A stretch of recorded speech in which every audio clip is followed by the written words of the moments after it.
Hello friends, आज मैं आपके साथ इकोनॉमिक्स का एक और टॉपिक लेके आया हूँ और टॉपिक का नाम है causes of growth of private sector. Private sector की ग्रोथ के क्या रीजंस हैं। ठीक है, चैप्टर का नाम है प्राइवेट सेक्टर और इस चैप्टर के सारे लिंक्स आपको इस वीडियो के डिस्क्रिप्शन में मिल जाएंगे। तो सबसे पहले अगर आपको लॉन्ग क्वेश्चन आता है किस हिसाब से अटेम्प्ट करना है, मैंने उसी हिसाब से अटेम्प्ट किया हुआ है। तो सबसे पहले आप यहाँ पे प्राइवेट सेक्टर की डेफिनेशन या मीनिंग लिख सकते हैं कि प्राइवेट सेक्टर एक ऐसा सेक्टर है which is own and controlled by the private individuals. ठीक है, और उनका मेन मकसद प्रॉफिट कमाना होता है। यहाँ पे मैं डिस्कस कर रहा हूँ कि भाई प्राइवेट सेक्टर इतनी तेजी से ग्रो कैसे हो गया। ठीक है, following factors account for the rapid growth of private sector in India since independence. Independence से लेकर अब तक इतनी तेजी से प्राइवेट सेक्टर ग्रो क्यों हुआ, वो चीज हम डिस्कस करेंगे। पॉइंट वाइज है। सबसे पहला, पॉलिटिकल सिक्योरिटी एंड स्टेबिलिटी। आपको पता है इंडिया में पॉलिटिकल सिक्योरिटी है, स्टेबिलिटी है, हर तीसरे दिन कोई तख्ता पलट सरकार नहीं आती। ठीक है, इस वजह से काफी ज्यादा प्राइवेट सेक्टर को कॉन्फिडेंस मिलता है। Indian economy has remained politically secured and stable ever since independence. Independence से लेकर अब तक चलें तो पॉलिटिकल इनसिक्योरिटी या इंस्टेबिलिटी बहुत कम देखी गई है, ना के बराबर देखी गई है। बल्कि अगर आप हमारे पड़ोसी मुल्कों में देखेंगे तो हर तीसरे दिन तख्ता पलट हो जाता है, जिससे कि वहां के लोग खुद दुखी हो चुके हैं। ठीक है, foreign aggressions have been effectively repulsed and domestic forces of separatism have been controlled। तो बेसिकली ये बताया कि फॉरेन एग्रेशंस भी, हमारी जो लड़ाइयाँ हुई हैं वो हुई हैं पाकिस्तान चाइना वगैरह से, मगर इतनी ज्यादा नहीं हुई जितनी बाकी कंट्रीज में हर तीसरे दिन कोई ना कोई लड़ाई हो जाती है। या ऐसा नहीं है कि हमारे अफगानिस्तान की तरह हर तीसरे दिन कोई ना कोई इंटरनल पंगे पड़े रहते हैं। ठीक है, all this has offered very congenial environment, congenial मतलब suitable environment to the industrial growth in the country। तो इन सारी चीजों की वजह से, पॉलिटिकल स्टेबिलिटी और इंटरनल स्टेबिलिटी की वजह से जो है हमारी इकोनॉमी स्टेबल है और प्राइवेट सेक्टर ग्रो कर रहा है। ये नहीं कि हर तीसरे दिन कोई दंगे फसाद होते रहते हैं। सेकेंड पॉइंट आ जाता है united market, very important. United market in India has contributed to the growth of private capitalism. United market है, आप पंजाब से जाके उत्तर प्रदेश में माल बेच दो, उत्तर प्रदेश से जाके कहीं और माल बेच दो। With the merger of the princely states in the Union of India, the size of unified markets expanded। Simple words में एक्सपेंडेड कंसिडरेबली। जब इंडिया आज़ाद हुआ था तो बीच में छोटी छोटी रियासतें थी, प्रिंसली स्टेट्स थी। जब इंडिया आज़ाद हुआ तो वो स्टेट्स भी इंडिया में अमेलगमेट मतलब मिल गई। ठीक है, उसकी वजह से हमारी market within the country काफ़ी तेज़ी से फैल गई। This accelerated the process of modernisation and growth of the industrial sector. और इसकी वजह से मॉडर्नाइजेशन और इंडस्ट्रियल सेक्टर की, प्राइवेट सेक्टर की ग्रोथ और ज़्यादा तेज़ी से हुई। थर्ड पॉइंट आ जाता है डेवलपमेंट ऑफ कैपिटलिस्ट एग्रीकल्चर। तो एक कैपिटलिस्ट एग्रीकल्चर एक ऐसा एग्रीकल्चर माना जाता है जिसमें जो एग्रीकल्चरिस्ट है वो मार्केट में बेचने के लिए अपना सामान बनाए बनिस्बत अपने खुद की कंजम्पशन के लिए। ठीक है, various types of land reforms in terms of abolition of zamindari system, consolidation of land holdings and green revolution facilitated commercialization of agriculture, resulting into sizable marketable surplus of food grains as well as raw material. तो जो भी India में land reforms आए थे, जिसके ऊपर already मैंने full video upload की हुई है, अगर आपको वो चाहिए होगी तो आप मुझे नीचे कमेंट कर देना। तो ग्रीन रेवोल्यूशन की वजह से इंडियन एग्रीकल्चर का जो सिस्टम है वो और अच्छा हो गया, जिसकी वजह से जो मार्केटेबल सरप्लस है, मतलब मार्केट के लिए और ज्यादा सामान बनना शुरू हो गया, जिससे कि जो इंडस्ट्रियल सेक्टर है उसको भी रॉ मटेरियल आसानी से मिल पाया। Increased availability of agro based raw material for the industries contributed to the expansion of private sector. और अगर एग्रो बेस्ड इंडस्ट्रीज को अच्छे से रॉ मटेरियल मिल रहा है सस्ते में और अच्छी क्वांटिटी में, तो वो इंडस्ट्रीज तो फैलेंगी। इसकी वजह से भी प्राइवेट सेक्टर में जो है एक्सपेंशन या फ्लरिशमेंट आई। फोर्थ पॉइंट आ जाता है protection against foreign competition. Prior to independence, independence से पहले की बात करें, the British government offered very limited protection to the Indian industry. तो इंडिपेंडेंस से पहले इंडियन इंडस्ट्री को कोई प्रोटेक्शन नहीं थी, बाहर से सस्ता सामान आता था, बिकता था। This restrained the growth of industry in India, जिसकी वजह से आज़ादी से पहले इंडस्ट्रियल सेक्टर इंडिया में ना के बराबर था, ग्रोथ ही नहीं हो पा रही थी। जो थी एग्जिस्टिंग वो भी कंपनियां बंद हो गई। After independence, Indian economy was offered a comprehensive cover of protection against foreign competition। मगर जैसे ही हमारा देश आज़ाद हुआ, हमने अपनी इकोनॉमी को प्रोटेक्ट करने के लिए, अपनी इंडस्ट्रीज को प्रोटेक्ट करने के लिए काफ़ी ज़्यादा रिस्ट्रिक्शन लगा दी या फिर पॉलिसी ऑफ प्रोटेक्शन को जो है अप्लाई कर दिया। ठीक है, imports were discouraged with heavy tariff duties and exports were encouraged with various types of incentives। imports को discourage करने के लिए उन पे टैक्स टुक्स लगा दिया और exports को encourage करने के लिए उनको subsidy they the. this offered a very conducive industrial climate for the growth of private capitalism. तो इसकी वजह से जब प्राइवेट सेक्टर को पता कि बाहर से सामान जो आएगा उस पे टैक्स इतना ज़्यादा पड़ जाएगा, तो लोग बाहर का तो सामान खरीद ही नहीं पाएँगे। तो यहाँ का जो प्राइवेट सेक्टर है उसको काफ़ी ज़्यादा बढ़ावा मिला, इंड्यूसमेंट मिली और प्रॉफिटेबिलिटी मिली ताकि वो अपनी कंपनियाँ खोल सकें। No doubt, restrictions on import deprived the consumers of a number of goods made abroad, but it accelerated the growth process of domestic industry. कुछ लोगों का ये मानना है कि बाहर से जब भी हम सामान पे टैक्स लगाते हैं, तो यहाँ के जो लोग हैं, यहाँ के जो कंज्यूमर्स हैं, उनको हम डिप्राइव कर देते हैं कि वो अपना स्टैंडर्ड ऑफ लिविंग बढ़ा के एक अच्छी क्वालिटी का सामान इस्तेमाल कर सके। बट इसके करने से हमारा भी तो फायदा हुआ ना। हमारी जो इंडस्ट्रियल सेक्टर है, जो चीज़ें हम बाहर से मंगवा रहे थे वो हमने विद इन द कंट्री बनानी शुरू कर दी, क्योंकि बाहर वाले सामान पे टैक्स लग रहा था। तो इंपोर्ट सब्स्टिट्यूशन की वजह से भी इंडियन इकोनॉमी में प्राइवेट सेक्टर का काफ़ी ज़्यादा बढ़ावा हुआ। फिफ्थ पॉइंट आ जाता है government help. Indian government offered liberal financial assistance to the private industry. ये तो पता है कि अभी तक की सरकारें भी अगर आप देखें आज़ादी से लेकर अब तक प्राइवेट सेक्टर को एनकरेज करने के लिए मतलब काफ़ी फाइनेंशियल हेल्प देती हैं, सस्ते में लोन्स वगैरह देती हैं। मैनी फाइनेंशियल इंटरमीडियरीज या intermediates that is IDBI, ICICI, IFCI, SIDBI, SFC and commercial banks have been established to cater the credit needs of the industry. तो सरकार ने कई फाइनेंशियल इंस्टीट्यूशंस खोले जो प्राइवेट सेक्टर को प्राइवेट सेक्टर को मतलब प्राइवेट इंडस्ट्रीज को सस्ते में लोन्स देंगी ताकि उनको एनकरेज किया जाए। The government has also offered various fiscal facilities in terms of tax concessions and subsidies as well as technical assistance to the private enterprises. तो सरकार ने और भी कई टाइप की हेल्प की, जैसे फिस्कल फैसिलिटीज, टैक्स में माफ वगैरह कर दिया, सब्सिडी वगैरह दे दी, टेक्निकल हेल्प कर दी उनकी कंपनीज की ताकि उनको बढ़ावा मिले। With a view to encouraging private entrepreneurs, the government has also entered into joint ventures with private entrepreneurs। तो प्राइवेट सेक्टर की इन्वेस्टमेंट को एनकरेज करने के लिए, प्राइवेट सेक्टर को एनकरेज करने के लिए सरकार जॉइंट वेंचर भी करने को खोल गई कि भाई आधा पैसा हम डालते हैं, आधा तुम डाल दो, जिसको पब्लिक प्राइवेट पार्टनरशिप PPP कहा जाता है। उससे भी प्राइवेट सेक्टर को एनकरेजमेंट मिली कि भाई सरकार ही पैसा डाल रही है तो हम भी अपना पैसा डाल देते हैं। सिक्स्थ पॉइंट आ जाता है impact of growth of public sector. Public sector के ग्रो करने से भी प्राइवेट सेक्टर को काफी हेल्प मिली। Stupendous growth of the public sector, particularly in the field of basic industries, that is, iron and steel, transport, communication, and others, offering a variety of infrastructural facilities, has been yet another factor accelerating the process of growth of the private sector in India. Public sector में सरकार ने काफ़ी ज़्यादा investment कर दी थी आज़ादी के बाद। तो ज़्यादातर जो पब्लिक सेक्टर इंडस्ट्रीज़ हैं वो बेसिक इंडस्ट्रीज़ हैं जिसमें transport, steel, iron, communication et cetera आ जाती है, जिसकी वजह से इंफ्रास्ट्रक्चर बहुत अच्छा हुआ और प्राइवेट सेक्टर को और ज़्यादा बढ़ावा मिला ताकि वो दूर दराज के इलाकों में भी जाके अपनी फैक्ट्रीज खोल सके। Government has provided strong infrastructural facilities in the form of roads, railways, airports, sea ports, availability of power etcetera. तो ये सारी इंफ्रास्ट्रक्चरल फैसिलिटीज सरकार ने प्राइवेट सेक्टर को दी, जिसकी वजह से प्राइवेट सेक्टर का बढ़ावा हुआ। Without infrastructural facilities the private sector perhaps would not have grown to the extent it has. तो अगर इतना ज़्यादा इंफ्रास्ट्रक्चरल फैसिलिटीज ना मिली होती तो प्राइवेट सेक्टर इतना ज़्यादा ग्रो ना हुआ होता। ठीक है, तो गवर्नमेंट ने भी काफ़ी हेल्प की है। सेवंथ पॉइंट आ जाता है इंडियनाइजेशन ऑफ फॉरेन एंटरप्राइजेस। जितने भी फॉरेन एंटरप्राइजेस थे उनको इंडियनाइज तरीके से डेवलप किया गया। कैसे? Indianisation of foreign enterprises operating in India has also contributed to the growth of private industry. तो जो बाहर की कंपनियां यहाँ पे आई वो इंडियनाइज हो गई, उनसे भी काफ़ी ज़्यादा हेल्प मिली प्राइवेट सेक्टर को ग्रो करने में। कैसे? फॉलोइंग पॉइंट्स में be noted in this context. A, many foreign industries relating to petrol, coal and gold mines were nationalized after independence। तो जो भी बाहर की कंपनियां थी जो यहाँ पे चल रही थी आज़ादी से पहले, उनको नेशनलाइज कर दिया गया, वो सरकार ने अपने कब्जे में ले ली। Collaboration of domestic private sector companies with the foreign companies operating in India has increase. तो बाहर से जो कंपनी आते हैं वो इंडियन कंपनीज के साथ कोलैबोरेशन में काम करेंगी, वो भी काफ़ी ज़्यादा एक सिचुएशन होगी कंड्यूसिव ताकि प्राइवेट सेक्टर को बढ़ावा मिले।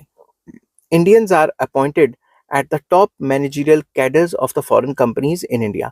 तो जो भी फॉरेन कंपनी इंडिया में खुलेगी उसके जो टॉप के बंदे होंगे वो बाहर वाले नहीं होंगे, वो इंडियंस होंगे। उन्होंने इंडियंस को अपॉइंट करना शुरू कर दिया। It helps in knowledge upgradation of Indians which facilitates growth of private sector. इसकी वजह से इंडियंस को नॉलेज अपग्रेडेशन मिली, नए नए स्किल सीखने को मिले और प्राइवेट सेक्टर में बढ़ावा हो, क्योंकि अगर वो उनको सारा काम पता लग गया, वो अगर कंपनी के काम से या तनख्वाह से खुश ना हुए तो वो बाहर जाके अपना वही सेम काम शुरू कर देंगे। ठीक है। 8th पॉइंट आ जाता है allowing Indian private corporate sector to invest outside India. तो यहाँ पे कई कॉर्पोरेट सेक्टर्स हैं, जैसे अडानी की कंपनीज हैं और भी कई कंपनीज हैं जो फॉरेन में जा जाके इन्वेस्टमेंट करती हैं, इससे भी इंडिया का प्राइवेट सेक्टर बढ़ता है। ठीक है। In 2008-2009 limit on investment in foreign countries by Indian companies was raised from 300% to 400% of their net. वो अपने नेटवर्क का 3 गुना से 4 गुना भी बाहर पैसे इन्वेस्ट कर सकती हैं। 2008-9 में ये जो लिमिट ऑफ इन्वेस्टमेंट है वो बढ़ा दी गई थी 3 गुना से लेकर 4 गुना तक। ठीक है। Now many Indian companies are investing outside India and acquiring companies outside India like Tata steel acquired Corus steel, जो कि यूरोपियन कंपनी थी। ये एक एग्जांपल है, आप और भी एग्जांपल लिख सकते हो। अडानी काफी जो है जो कंपनी को एक्वायर कर रहा है, अंबानी काफी कंपनीज को एक्वायर कर रहे हैं, तो ये आप कुछ एग्जांपल लिख सकते हैं। It has facilitated the growth of private sector, कि जब हमारा प्राइवेट सेक्टर बाहर जा जाके कंपनीज को एक्वायर कर रहा है तो इससे भी तो हमारे प्राइवेट सेक्टर की ग्रोथ हो रही है। नेक्स्ट पॉइंट 9th पॉइंट आ जाता है कंड्यूसिव इकोनॉमिक पॉलिसीज। जो भी सरकार की पॉलिसीज हैं वो काफी कंड्यूसिव या सूटेबल रही हैं, जिसकी वजह से प्राइवेट सेक्टर की ग्रोथ हुई है। In recent years government has liberalised industrial policy, licensing policy या लाइसेंस पॉलिसी भी कह सकते हो, foreign investment policy, foreign trade policy etcetera. तो इन सारी पॉलिसीज को लिबरलाइज करने की वजह से भी प्राइवेट सेक्टर बढ़ा है। Government has focused on liberalisation, privatisation and globalisation. Government का मेन फोकस रहा है एलपीजी मतलब लिबरलाइजेशन, प्राइवेटाइजेशन एंड ग्लोबलाइजेशन को बढ़ावा देने में। It has also laid stress on case of doing business, procedural simplification etcetera. तो बेसिकली सरकार ये चाहती है कि जो ईज ऑफ बिजनेस है, stress on case of business नहीं आना था, यहाँ पे ईज ऑफ बिजनेस आना था। ठीक है, मेरे से गलती हो गई होगी। ईज ऑफ डूइंग बिजनेस, के बिजनेस को करने के तौर तरीके आसान कर दिए, प्रोसीजर सिंप्लीफिकेशन कर दिया, एटसेट्रा एटसेट्रा एटसेट्रा। कई काम किए जिससे प्राइवेट सेक्टर को हेल्प मिले। All this has facilitated the growth of private sector in India. तो ये सारे कुछ रीजन थे जिनकी वजह से प्राइवेट सेक्टर को ग्रोथ मिलती है इंडिया में। ये था आपका पूरा का पूरा क्वेश्चन। नेक्स्ट क्वेश्चन मैं आपके साथ डिस्कस करूंगा role of government in growth of private sector. Private sector के ग्रो करने के लिए सरकार का क्या रोल रहा या सरकार ने क्या मेजर्स लिए प्राइवेट सेक्टर को ग्रो करने के लिए।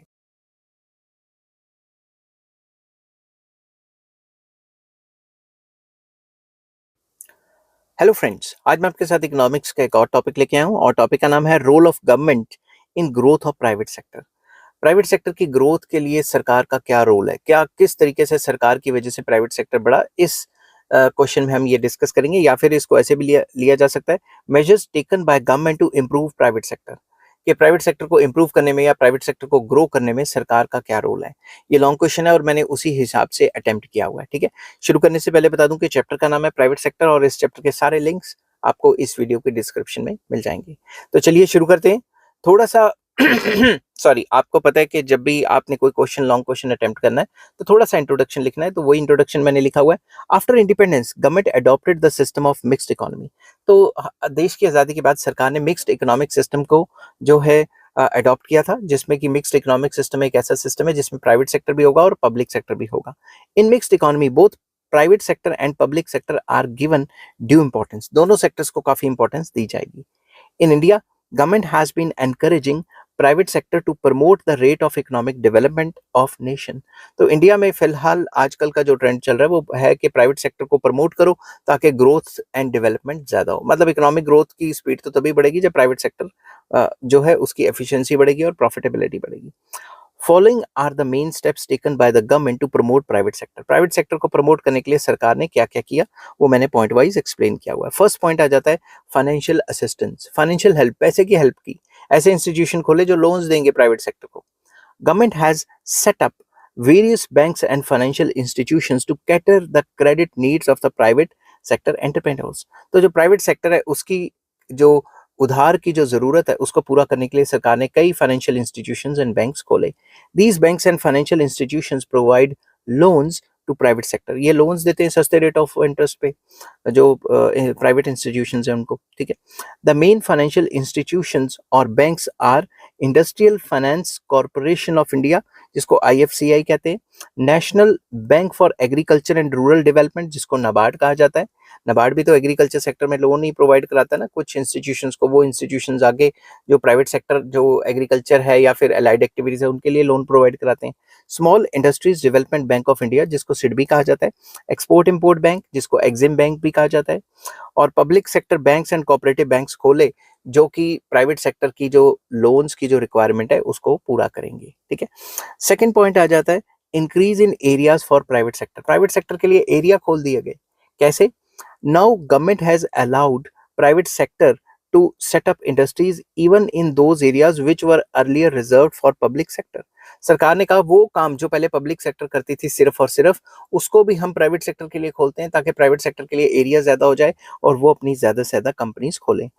The number of industries reserved for public sector has been reduced in a phased manner from 17 to 2। तो पहले 17 टाइप की कंपनियां सिर्फ सरकार ही खोल पाती थी, मगर जैसे जैसे लिबरलाइजेशन, प्राइवेटाइजेशन, ग्लोबलाइजेशन आई, इसका जो अमाउंट है ये कम होते होते 2 रह गया और आने वाले टाइम पे क्या पता ये जो एटॉमिक और रेलवे है ये भी ना रहे। समझ की बात? नेक्स्ट आ जाता है liberal, third point, liberal licensing. To promote private sector government has given various concessions in industrial licensing. तो सरकार ने लाइसेंस का प्रोसीजर आसान कर दिया, सब्सिडी वगैरह देनी शुरू कर दी ताकि ज्यादा से ज्यादा कंपनियां लाइसेंस के लिए अप्लाई करें और अपना काम खोलें। Now licensing is required only for 5 industries. सिर्फ 5 इंडस्ट्रीज के लिए लाइसेंस चाहिए। The procedure to procure licence has also been simplified. तो कई टाइप के लाइसेंस तो आपको ऑनलाइन ही मिल जाते हैं। बस थोड़ा बहुत केमिकल्स हो गया, आर्म्स एंड एमिनेशन हो गया, ये जो 3-4 खतरनाक काम है, 5 खतरनाक काम है, इन्हीं के लिए लाइसेंस की रिक्वायरमेंट है, बाकियों के लिए इतनी नहीं है।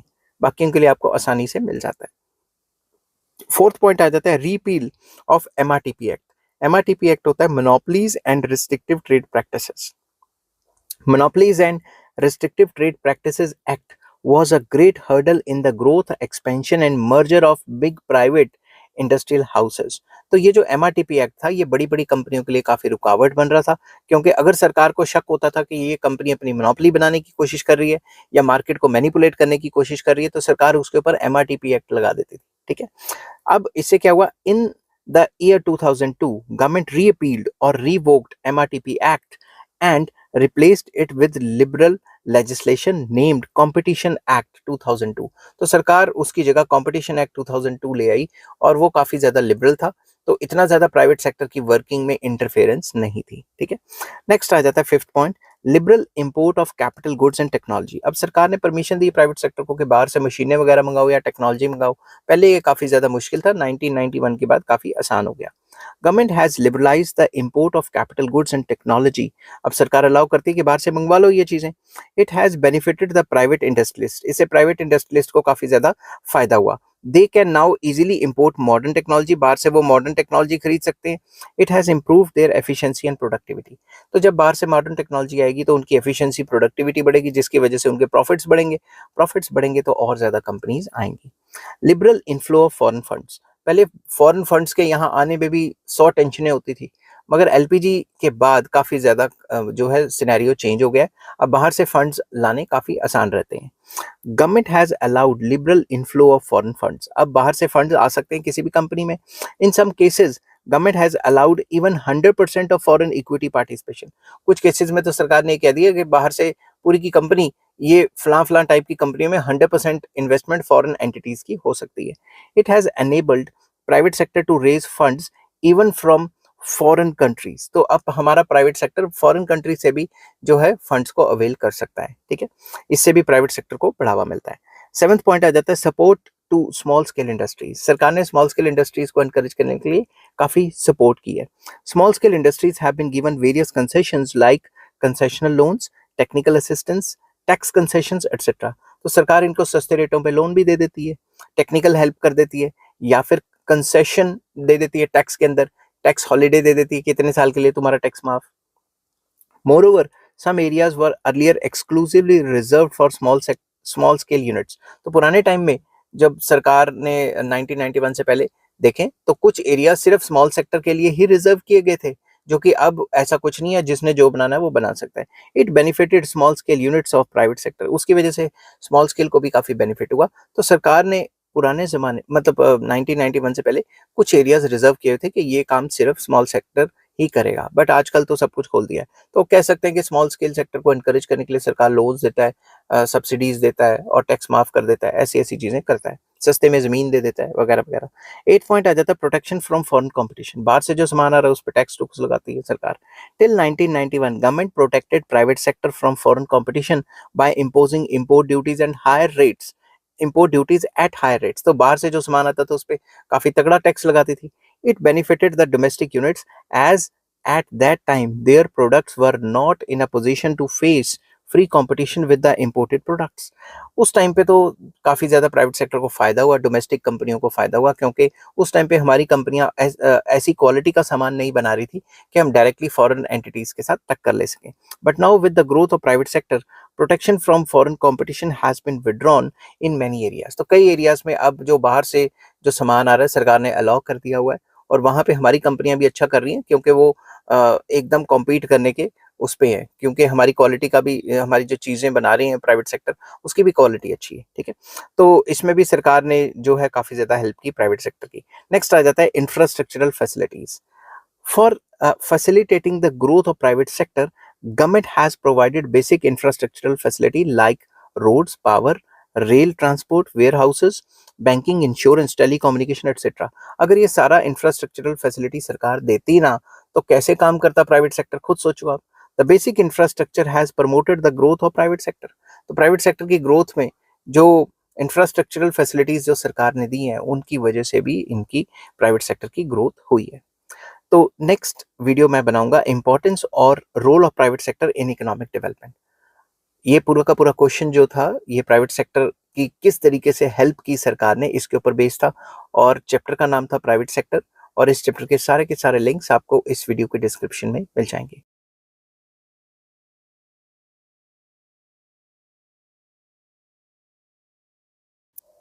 हेलो फ्रेंड्स, आज मैं आपके साथ इकोनॉमिक्स का एक और टॉपिक लेके आया हूँ, और टॉपिक का नाम है इंपॉर्टेंस और role of private sector in economic development. कि देश की तरक्की के लिए प्राइवेट सेक्टर का क्या रोल है या क्यों इंपॉर्टेंट है। शुरू करने से पहले बता दूं कि चैप्टर का नाम है प्राइवेट सेक्टर, और इस चैप्टर के सारे लिंक्स आपको इस वीडियो के डिस्क्रिप्शन में मिल जाएंगे, ठीक है। अगर आप चाहें तो यहाँ पे थोड़ा सा इंट्रोडक्शन भी दे सकते हैं कि प्राइवेट सेक्टर एक ऐसा सेक्टर होता है which is owned and controlled by the private individuals. सारे डिसीजंस जो है what to produce, how to produce, for whom to produce, ये सारे के सारे प्राइवेट सेक्टर लेता है। फिर उसके बाद ये पॉइंट्स आप डिस्कस कर सकते हैं, ठीक है। तो मैं पॉइंट्स डिस्कस कर रहा हूँ आपके साथ। तो फर्स्ट पॉइंट आ जाता है private sector and industrial development, very important. Since the beginning of 19th century industrialisation of the country is being sought through the growth and diversification of the private sector. जब हम 19th century के beginning में चले जाते हैं, पुरानी history में चले जाते हैं, तब से हम देख रहे हैं कि देश की तरक्की प्राइवेट सेक्टर जो है जितना ज़्यादा ग्रो करेगा, जितना ज़्यादा डाइवर्सिफाइड काम करेगा, उसके ऊपर डिपेंड करती है। किसी भी देश की लगा लो, ठीक है। After independence many basic industries as such as Tata Iron and Steel, Tata Electricity Station in Bombay, and consumer industries such as sugar, textile and jute industries या jute were established in private sector। तो जब हम आज़ादी के बाद की बात करते हैं, इंडिपेंडेंस के बाद की बात करते हैं, तो कई बेसिक इंडस्ट्रीज जैसे Tata iron and steel, Tata electricity station Bombay में जो खोली गई थी, और कंज्यूमर इंडस्ट्रीज जो कि शुगर है, टेक्सटाइल है या जूट इंडस्ट्रीज हैं, वो प्राइवेट सेक्टर में खोली गई, जिससे कि काम और ज़्यादा अच्छा हो गया। Private entrepreneurs have also established several industries in collaboration with the foreign counterparts। तो यहाँ के प्राइवेट सेक्टर ने फॉरेन कंपनीज के साथ कोलेब्रेशन में भी काफी ज्यादा कंपनीज खोली। मैनी एक्सपोर्ट ओरिएंटेड यूनिट्स जो कि अर्न करते हैं हमारे लिए foreign exchange have also come up in private sector. तो कई कंपनीज खोली जो सिर्फ एक्सपोर्ट करती हैं और बाहर से डॉलर्स वगैरह कमाती हैं। Tata, Birla and Reliance have established several industrial ventures in foreign countries as well. तो यहाँ की कई प्राइवेट सेक्टर की कंपनियों ने बाहर भी जाके काम किए, बाहर जाके अपनी फैक्ट्रीज खोली हैं, जिसकी वजह से इनफ्लो ऑफ जो है इनफ्लो ऑफ मनी या इनफ्लो ऑफ फॉरेन करेंसी काफी हुआ है हमारे कंट्री में। Thus private sector has contributed significantly to industrial growth. तो इंडस्ट्रियल ग्रोथ के लिए प्राइवेट सेक्टर ने काफी ज्यादा मतलब है कंट्रीब्यूट किया है। सेकेंड पॉइंट आ जाता है private sector and agricultural development. आपको पता है सारा का सारा एग्रीकल्चर तो प्राइवेट सेक्टर के हाथ में है, तो अगर प्राइवेट सेक्टर ही अच्छा काम नहीं करेगा तो एग्रीकल्चर कैसे डेवलप होगा।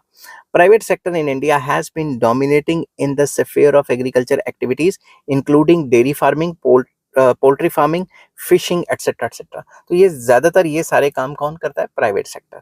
With the cooperation and assistance of government, private sector has shown noticeable progress in this area. तो सरकार ने टाइम टू टाइम हेल्प की, जिसकी वजह से जो है काफ़ी ज़्यादा एग्रीकल्चर सेक्टर को भी बढ़ावा मिला और प्रोग्रेस हुई। ठीक है। Agriculture is contributing nearly 17.2% of the India's national income and 46.2% of the employment. तो एग्रीकल्चर इंपॉर्टेंट इसलिए हो जाता है क्योंकि अभी भी 46.2% लोग एग्रीकल्चर में काम करते हैं इंडिया के, और इंडिया जीडीपी का 17.2% ही जो है कंट्रीब्यूट कर पाता है। तो ये एक हैंडसम अमाउंट ऑफ कंट्रीब्यूशन है। ठीक है ना।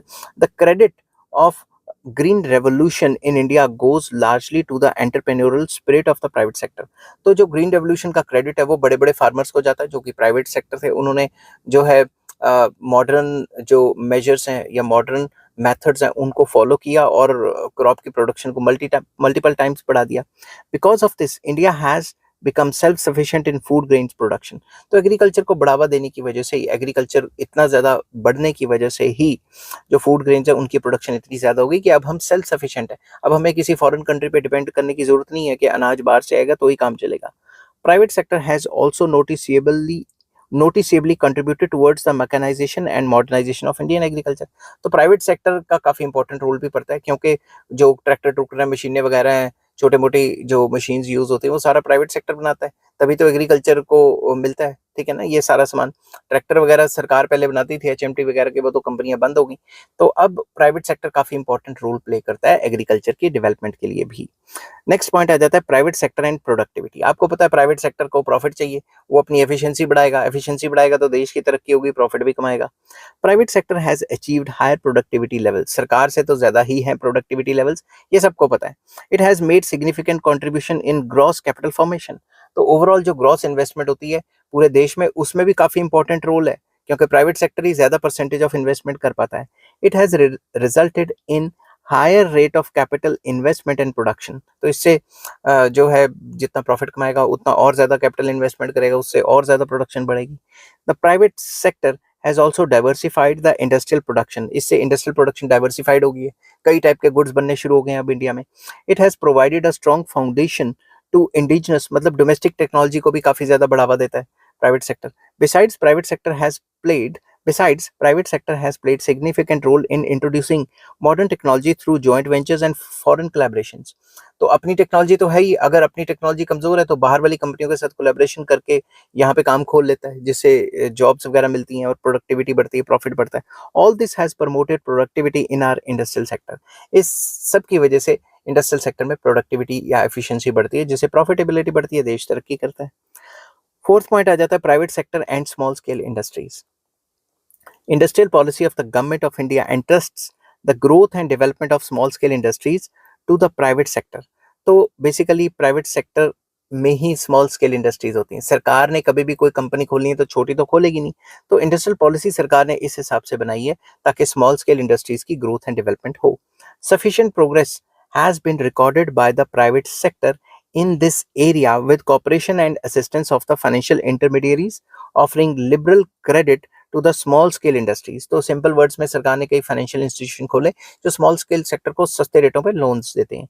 इन 2015-16 there were nearly 633.88 lakh micro, small and medium enterprises in India producing about 45% of the total industrial output। तो ये कुछ डाटा है जो आप ऐड कर सकते हो अपने क्वेश्चन में, जिससे आपका क्वेश्चन थोड़ा स्ट्रॉन्ग बनता है। These industries are contributing 30.3% in GDP and 48.1% in the total merchandise of exports। तो इनका एक्सपोर्ट्स और जीडीपी दोनों में कंट्रीब्यूशन अच्छा है, इसलिए हम प्राइवेट सेक्टर की जो स्मॉल स्केल इंडस्ट्रीज हैं उसको तो बिल्कुल भी इग्नोर नहीं कर सकते। These enterprises are offering employment to lakhs of the people, thus playing a significant role in the overpopulated but less developed country like India। तो कहने की बात ये है कि ये जो स्मॉल स्केल इंडस्ट्रीज हैं वो जॉब्स भी बहुत ज़्यादा प्रोवाइड करती हैं, और इंडिया एक ओवर पॉपुलेटेड कंट्री है। और अब आप मुझे इस बारे में मत कहना कि इंडिया लेस डेवलप कंट्री नहीं है, ये कंट्री है वो कंट्री है। तो लेस डेवलप कंट्रीज के कुछ फीचर्स होते हैं, अगर वो फीचर्स किसी भी कंट्री के साथ मैच कर रहे हैं तो उस कंट्री को लेस डेवलप कंट्री कहा जाता है। अब मैं पॉलिटिकल बात यहाँ पे बिल्कुल नहीं करूँगा, मगर मैं आपको सिंपली ये बताऊँगा कि अगर हमारे कंट्री में 80 करोड़ लोगों को फ्री में राशन देना पड़ रहा है तो हमारी कंट्री डेवलप नहीं मानी जाएगी। डेवलप तब मानी जाएगी जब ये 80 करोड़ में से कम 50 करोड़ तो नौकरी कर रहे हैं, तो सिर्फ एक स्मॉल अमाउंट ऑफ लोगों की हेल्प ही करनी पड़ रही है, ठीक है। तो नेक्स्ट कि अब इसमें बीजेपी कांग्रेस मत करना शुरू हो जाना, मैं तो आपको जो है कॉन्सेप्ट के पॉइंट ऑफ व्यू से बता रहा हूँ। नेक्स्ट है private sector and trading, very important.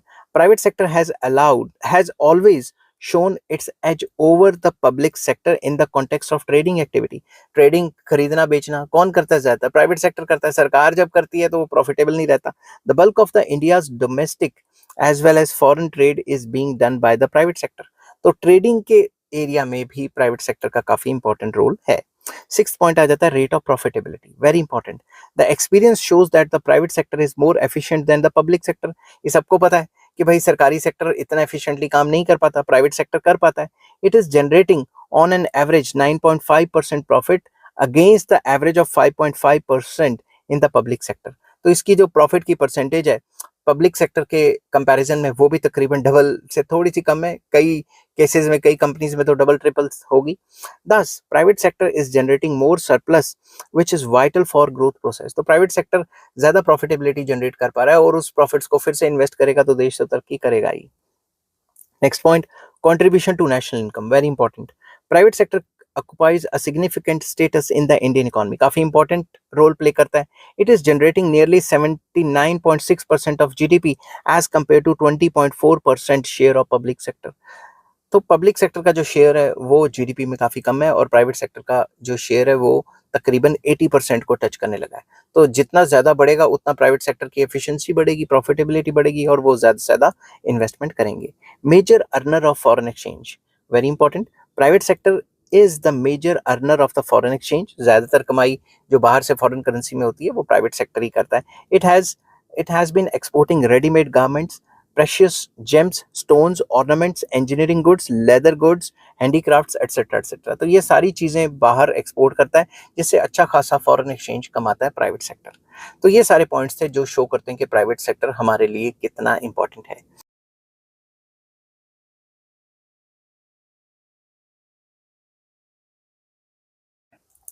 Hello friends, आज मैं आपके साथ इकोनॉमिक्स का एक और टॉपिक लेके आया हूँ और टॉपिक का नाम है लिमिटेशंस ऑफ प्राइवेट सेक्टर और डिफेक्ट्स ऑफ प्राइवेट सेक्टर। के लिमिटेशंस क्या है प्राइवेट सेक्टर की या डिफेक्ट्स क्या है प्राइवेट सेक्टर में, वो सारे के सारे डिस्कस करेंगे। जिस हिसाब से आपने अटेम्प्ट करना है मैंने उसी हिसाब से अटेम्प्ट किया हुआ है, ठीक है। शुरू करने से पहले बता दूं कि चैप्टर का नाम है प्राइवेट सेक्टर और इस चैप्टर के सारे लिंक्स आपको इस वीडियो की डिस्क्रिप्शन में मिल जाएंगे।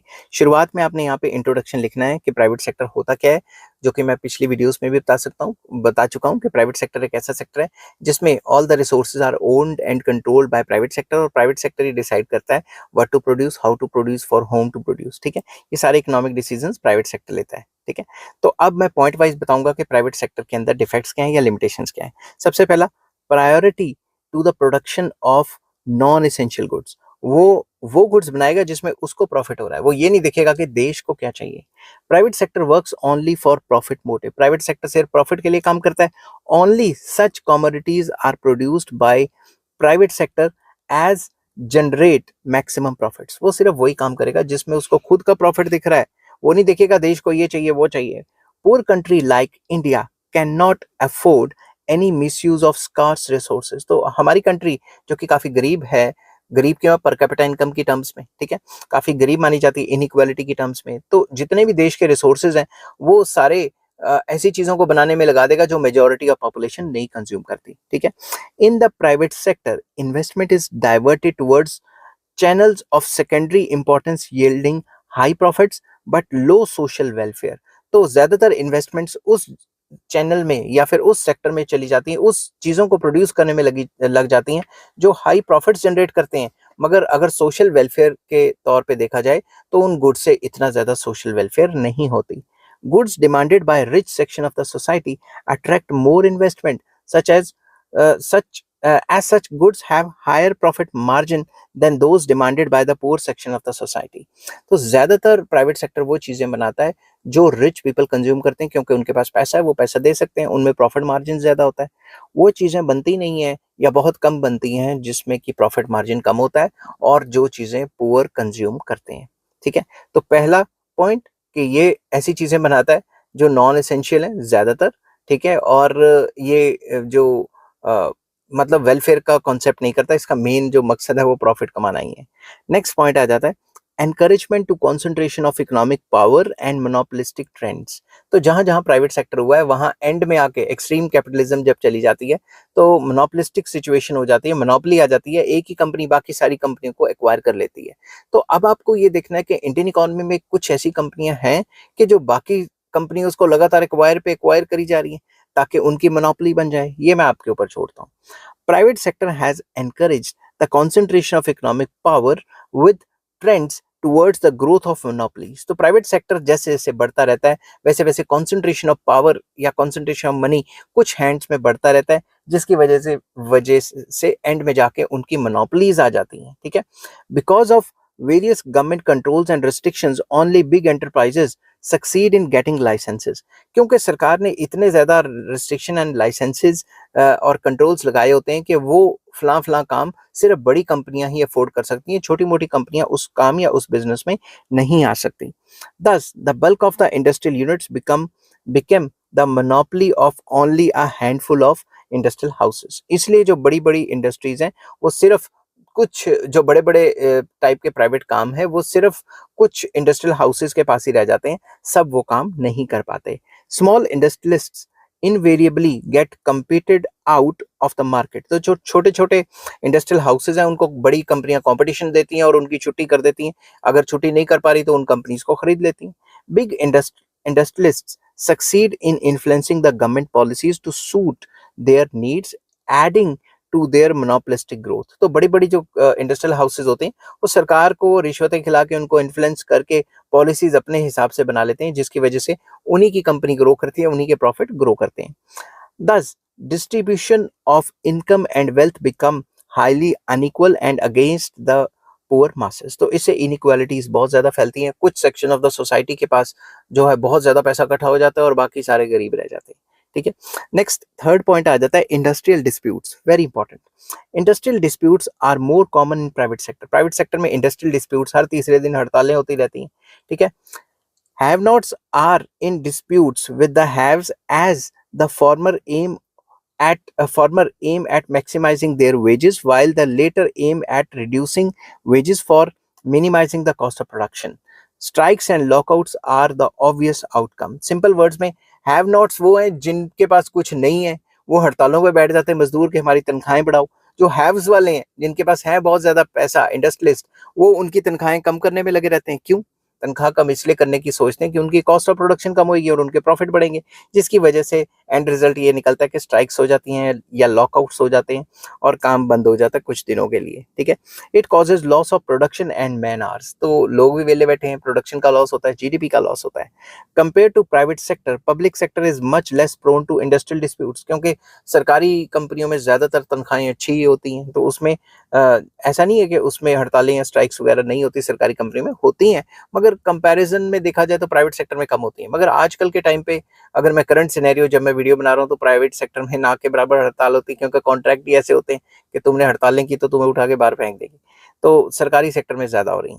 तो फोर्थ पॉइंट आ जाता है, फोर्थ पॉइंट आ जाता है industrial sickness. Very important, industrial sickness is another discouraging feature of the private sector. कि अगर कोई कंपनी बीमार हो गई, मतलब लॉसेस पे चलेगी, तो फटाफट से बंद कर देते हैं। Because of shortage of finance, poor management and lack of quality control, many units in the private sector start facing losses, driving these units to the state of bankruptcy and closure। तो उनको जैसे जैसे losses होते रहते हैं due to any reason, मान low quality अच्छी नहीं है उनकी, या मैनेजमेंट अच्छी नहीं है, या प्राइवेट सेक्टर अपना कहीं और इन्वेस्टमेंट करने को सोच रही है वो कंपनी, तो वो उस कंपनी को बैंक्रप्सी की तरफ ले जाती है और क्लोजर कर देती है, जिसकी वजह से जॉब लॉसेस बहुत ज्यादा होते हैं। This results into wastage of resources, unemployment, loss of production, loss of lending institutions, loss of revenue to government, etc। तो इससे कई नुकसान होते हैं। एक तो रिसोर्सेज वेस्ट हो गए, जो इतना ज्यादा पैसा लगाया था, जो बंदे जॉब कर रहे थे वो बेरोजगार हो गए। ठीक है, अनएम्प्लॉयमेंट आ गई। प्रोडक्शन जो करती थी कंपनी वो भी बंद हो गई। लैंडिंग इंस्टीट्यूशंस के जो कर्जे लिए हुए हैं बैंकों से वो भी खत्म हो गए। सरकार को जो टैक्स मिलता था उसका भी लॉस हो गया। This problem is more common in small scale private sector units. तो ये स्मॉल स्केल इंडस्ट्रीज के लिए काफी ज्यादा इंपॉर्टेंट प्रॉब्लम हो जाती है कि वो बैंकरप्सी की तरफ चले जाते हैं और लॉसेस हो जाते हैं उनको काफी ज्यादा, वो अपनी आप को मैनेज नहीं कर पाते। ठीक है, नेक्स्ट पॉइंट आ जाता है promotes black money. Private sector promotes black money. Black money, काले धन को काफी ज्यादा प्रमोट करता है प्राइवेट सेक्टर। कैसे? Private entrepreneurs evade taxes, they do not maintain proper books of accounts, that is sales production and income are under recorded. तो कई प्राइवेट सेक्टर, सब नहीं, कई प्राइवेट सेक्टर अपने अकाउंट्स को गलत शो करते हैं, कम सेल्स शो करते हैं, अपना खर्चा ज्यादा शो कर देते हैं ताकि उनको टैक्स कम देना पड़े। सो दे पे less GST, less excise duty and less income tax. तो ओवरऑल वो टैक्स से बचने के लिए काफी ज्यादा हथकंडे अपनाते हैं। The problem of black money prevails mainly in private sector. सरकार सरकार अपनी कंपनी में थोड़ी ना कुछ ब्लैक मनी करेगी, तो प्राइवेट सेक्टर में ही ब्लैक मनी आता है। ठीक है, वो कुछ ऐसे काम करती है जिससे उनको टैक्स कम देना पड़े। नेक्स्ट, सिक्स्थ पॉइंट आ जाता है promotes corruption, very important. Private entrepreneurs often indulge in corrupt practices, जैसे कि private entrepreneurs give donation to political parties, bribe the government officials and get policies changed according to their own interest। तो ये सबको पता है कि private sector सरकार को रिश्वतें वगैरह खिलाता है, डोनेशंस देता है 1 नंबर में 2 नंबर में, ताकि वो पॉलिसीज अपने फेवर में बना सके। ठीक है, इसके ऊपर ऑलरेडी इंडिया में काफी डिबेट चल रही है, तो आपको तो पता ही होगा। इसको मैं और डिटेल में बताऊंगा तो आपको हो गया बीजेपी कांग्रेस कर रहा है या पॉलिटिकल टॉपिक छेड़ लिया, वो मैं आपके ऊपर छोड़ता हूँ। All this promotes corruption. तो ये प्राइवेट सेक्टर करता ही है, चाहे एनी पार्टी हो, सर वो तो करेगी करप्शन करता है। नेक्स्ट पॉइंट आ जाता है ignores social welfare. The main objective of private entrepreneurs is to earn more profit. तो वेलफेयर का तो नाम ही नहीं लेते वो। For this they exploit their employees, pay less wages to them, make poor quality products, ignore pollution control et cetera. वो profit के लिए कुछ भी करेंगे, या तो तनख्वाहें कम कर देंगे, या एम्प्लॉयज की छुट्टी कर देंगे, या फिर अच्छी टेक्नोलॉजी को यूज करके जहाँ 4 बंदे हैं वहाँ 1 बंदा रख लेंगे, या फिर प्रोडक्ट की क्वालिटी कम करके कमाएंगे, या फिर पोल्यूशन के नॉर्म्स फॉलो नहीं करेंगे, कुछ भी करेंगे अपने प्रॉफिट के लिए। They also indulge in unfair trade practices, like they form cartels to eliminate or reduce competition, charge higher prices of their products, etc etc। वो आपस में कंपनियों के साथ मिल जाएंगे कि भाई तुम भी अपना सामान का रेट बढ़ा दो, हम भी बढ़ा देते हैं, कस्टमर कहाँ जाएगा, etc etc। कंपटीशन को रिड्यूस करने के लिए कुछ भी करेंगे। They give deceptive advertisements and cheat the customers. तो ऐसी मशहूरियां दिखाएंगे कि आप क्रीम लगाओ 4 दिन में गोरे हो जाओगे, या ऐसा सेंट छिड़कोगे तो आपके पीछे लड़कियां भागेंगी। इस टाइप की चीजें दिखा दिखा के जो है लोगों को पागल बनाते हैं। ठीक है, all this implies ignorance of social welfare. तो ये सारा काम करते हैं मगर वेलफेयर नहीं करते। ठीक है, कुछ कंपनीज वेलफेयर करती भी हैं, जैसे ब्लड डोनेशन कैंप लगा देंगी, कुछ ना कुछ लगा देंगी, मगर अल्टीमेटली वो इसलिए करती हैं ताकि उन कंपनी की मशहूरी हो और लोग उनका ज्यादा सामान खरीदें। नेक्स्ट पॉइंट आ जाता है इंक्रीज इन रीजनल इम्बैलेंस। वो वहीं पे फैक्ट्रीज खोलेंगे जहां पे उनको प्रॉफिट दिखता है, ऐसी बैकवर्ड जगह पे नहीं खोलेंगे। समझ की बात? Private sector enterprises set up their business units in well-developed regions having sufficient infrastructural facilities। तो ऐसी जगह पे खोलेंगे जहाँ पे अच्छी डेवलपमेंट हुई हो और इंफ्रास्ट्रक्चर फैसिलिटी अच्छी हो। They do not bother to set up the units in backward areas। जैसे सरकारी कंपनियां बैकवर्ड एरियाज में भी खोल देती हैं, क्योंकि उनका मेन मकसद, सरकार का मेन मकसद जो रीजनल इनइक्वालिटीज है उसको खत्म करना भी है, मगर यहाँ पे तो मकसद प्रॉफिट कमाना है, तो वो तो बैकवर्ड एरिया में खोलेंगे नहीं काम। It promotes regional imbalance. तो प्राइवेट सेक्टर की वजह से रीजनल इम्बैलेंस फैलता है। आई होप ये वीडियो आपको पसंद आई होगी। अगर पसंद आती है तो please like share and subscribe. Chapter का नाम था इंडियन क्या कहते हैं प्राइवेट सेक्टर, और इस चैप्टर के सारे लिंक्स आपको इस वीडियो के डिस्क्रिप्शन में मिल जाएंगे।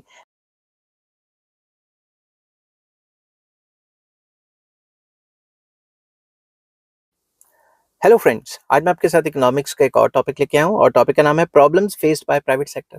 प्राइवेट सेक्टर क्या क्या प्रॉब्लम्स फेस करता है उसको डिस्कस करेंगे। शुरू करने से पहले बता दूं कि प्राइवेट सेक्टर चैप्टर का नाम है, और इस चैप्टर के सारे लिंक्स आपको इस वीडियो के डिस्क्रिप्शन में मिल जाएंगे। चलिए शुरू करते। तो फर्स्ट पॉइंट आ जाता है bureaucratic delays in getting licences, permits and necessary government clearances.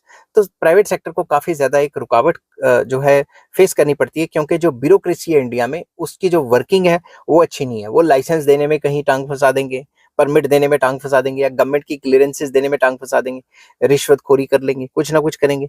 Second point, corruption while getting necessary clearance from various government departments. वही बात जो पहले में थी कि करप्शन काफी ज्यादा होती है, रिश्वतें वगैरह खिलानी पड़ती है गवर्नमेंट डिपार्टमेंट्स में, तभी लाइसेंसेस वगैरह मिलेंगे। Third point, increase in foreign competition as a result of liberalisation and globalisation. Liberalisation और ग्लोबलाइजेशन, ये जो एलपीजी आया था इसके बाद फॉरेन कंपनीज को अलाउ कर दिया गया, तो फॉरेन कंपनीज के साथ भी कंपटीशन करने में काफ़ी दिक्कत आ रही है क्योंकि इंडिया के पास उतनी टेक्नोलॉजी एडवांस नहीं है। It has adversely affected small scale industries, वो तो तकरीबन खत्म होने की कतार पे पहुंच चुकी है। ठीक है। Fourth point, problem of finance and credit for small scale private sector industries. तो जो छोटी छोटी कंपनियां उनको आसानी से लोन नहीं मिलता। In the lack of security the units find it difficult to get loans. Interest rates on loans are still very high in comparison to international interest rates. एक तो छोटी छोटी कंपनियों के पास गिरवी रखने को कुछ होता नहीं, सिक्योरिटी देने को, उनको लोन्स कम मिलता है, और अगर मिलता भी है तो हाई रेट ऑफ इंटरेस्ट पे मिलता है, तो ये भी प्रॉब्लम आ जाती है। ठीक है। हालांकि सरकारें कहती हैं कि हम लोन्स दे रहे हैं, मुद्रा लोन, ये लोन, वो लोन, कई सरकारें, कांग्रेस हो, बीजेपी हो, आम आदमी पार्टी, कोई भी सरकार हो, वो तो कहेगी मैंने तो स्मॉल स्केल सेक्टर के लिए इतने लोन दे दिए, उतने लोन दे दिए, बट रियलिटी ये कि इतनी आसानी से स्मॉल स्केल सेक्टर को लोन्स नहीं मिलते। Next, tax rates are still very high. जो टैक्स जो रेट है वो काफी हाई है। Tax procedure are still very complicated. तो टैक्स से रिलेटेड मामला भी ऐसा ही है, जीएसटी में कॉम्प्लिकेशंस आ जाती हैं। छोटी छोटी कंपनी अब कहाँ, जहाँ चार चार पांच पांच बंदे हैं, वो कहाँ हायर करेंगे सीए को, सीए को तनख्वाह देंगे, कॉस्टिंग बढ़ जाएगी, कॉस्टिंग बढ़ जाएगी, फिर उनको मतलब बारह नहीं खाएगा, उनको प्रॉफिटेबल नहीं रहेगा काम। नेक्स्ट पॉइंट आ जाता है, frequent changes in government policies which cause uncertainty and instability in business environment. अगर सरकार रातों रात कोई नया प्लान ला देती है कि मान लो एकदम से जीएसटी में चेंजेस कर लिए, एकदम से जीएसटी ला दिया, एकदम से जीएसटी हटा दिया, एकदम से कोई कानून ले आए, एकदम से कोई कानून हटा दिया, इसकी वजह से भी जो छोटी छोटी कंपनीज होती हैं उनके ऊपर काफी ज्यादा उनको परेशानी फेस करनी पड़ती है, क्योंकि बड़ी बड़ी कंपनीज तो अपने हिसाब से पॉलिसियां बनवाती हैं, मगर छोटी कंपनीज को एकदम ये एनवायरनमेंट के चेंज होने से वो अपने प्रोडक्शन को या फिर अपनी कंपनी को उस हिसाब से चेंज नहीं कर पाती, और वो कंपनी क्लोजर में चली जाती है, मतलब बैंकरप्ट भी हो जाती है और बंद हो जाती है। तो आई होप ये सारी पॉइंट्स आपको समझ आ गए होंगे कि कौन कौन सी प्रॉब्लम्स हैं जो प्राइवेट सेक्टर को फेस करनी पड़ती हैं। चैप्टर का नाम था प्राइवेट सेक्टर, और इस चैप्टर के सारे लिंक्स आपको इस वीडियो के डिस्क्रिप्शन में मिल जाएंगे। Take care, bye bye.